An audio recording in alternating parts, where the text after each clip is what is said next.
Cet été, j'ai enfin décidé de partir toute seule en montagne, en autonomie. Enfin, toute seule, pas vraiment, mais j'étais accompagnée de Clémence, ma meilleure amie, qui m'a fait confiance complètement sur l'organisation de cette randonnée, sur le fait que je serais guide, sur le fait que je saurais de combien de litres d'eau on a besoin par jour, de combien de nourriture on a besoin par jour.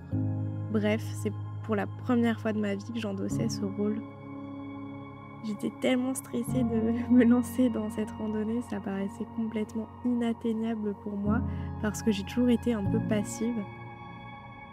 Ça m'a pris du temps de tout préparer, mais c'était la plus belle randonnée que j'ai pu faire. En tout cas, celle qui m'a rendue la plus fière peut-être après le GR20 en Corse. Faut savoir que tous les jours, j'ai écrit, ou presque, mes impressions sur un petit carnet. Et voilà, j'ai envie de partager ça avec vous aujourd'hui.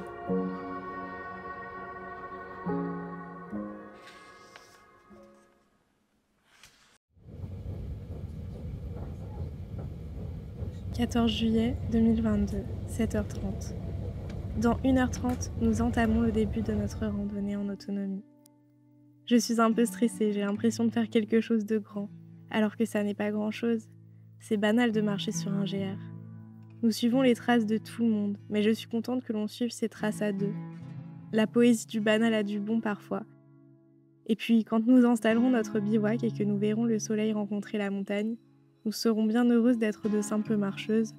Nous pourrons être fiers d'être ici.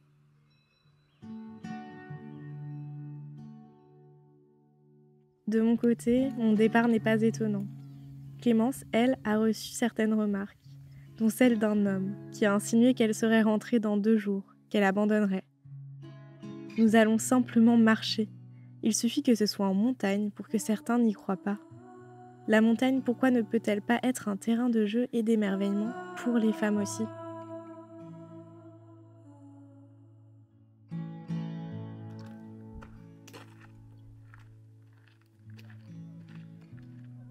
« 16 juillet 2022.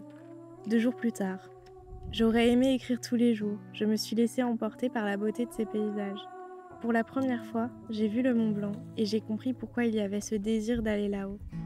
Je me suis sentie appelée, la neige scintille, tout est calme. Il semble immortel et pourtant j'ai tellement peur qu'il disparaisse. La foule était belle en haut du col du Brévent. Un homme fin avec une longue barbe blanche appelait sa petite fille, si fière de se tenir debout face à lui et d'y être allée par la force de ses jambes. Une grand-mère un peu déséquilibrée a failli marcher sur ma caméra posée au sol. Elle était fatiguée, un peu dans le déni, mais elle aussi elle était là, devant l'immortel. L'euphorie de la montagne, elle était ici, sur ce col où se saluent les baladeurs chevronnés. On souffre, on se retrouve face à son corps, sous le soleil écrasant, et puis on est face à lui, en haut, mais toujours tout petit.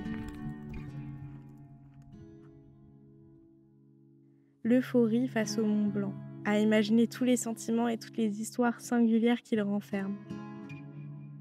J'ai envie que la montagne soit à ceux qui se fatiguent sur le sentier, qu'elle ne puisse pas être atteignable autrement. Elle reste seulement mystique aujourd'hui pour ceux qui la traversent avec le corps et avec l'esprit. Elle est mystique car il y a cette euphorie collective. Tiens, voilà la vue que je t'offre. Voici la contemplation que je te transmets. J'ai vu le Mont Blanc et j'ai eu les larmes aux yeux. Plus rien n'avait d'importance à cet instant.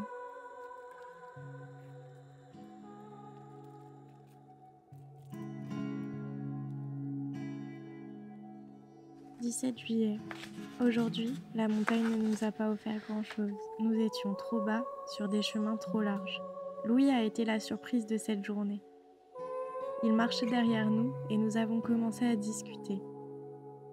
Il avait une silhouette mince et élancée, les yeux bleus et les cheveux bruns grisonnants, le sourire toujours et surtout un regard apaisé et doux.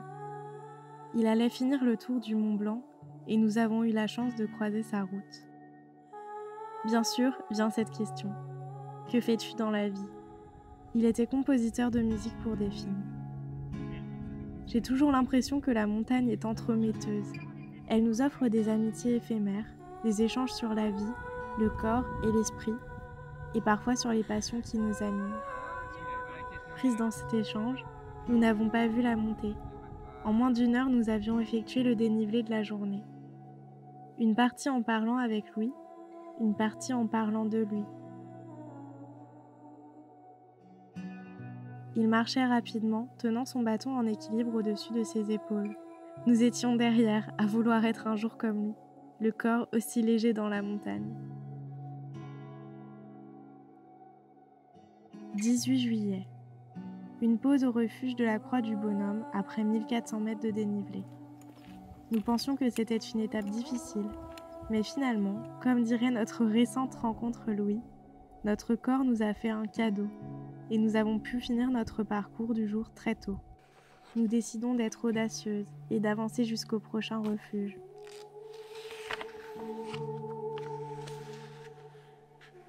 Aujourd'hui, nous avons vécu en quelque sorte une transformation. La peur, le doute et un manque de confiance envers nos capacités nous accompagnaient dans nos premiers pas sur le GR5.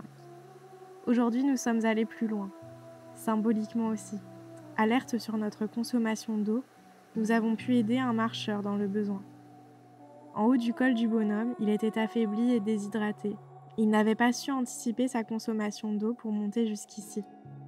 Je lui ai donné près d'1 litre, il était très reconnaissant. À cet instant, nous devenions les marcheuses qui connaissent ce que la montagne nous demande pour coexister paisiblement. À cet instant, ce désir d'autonomie a pris tout son sens.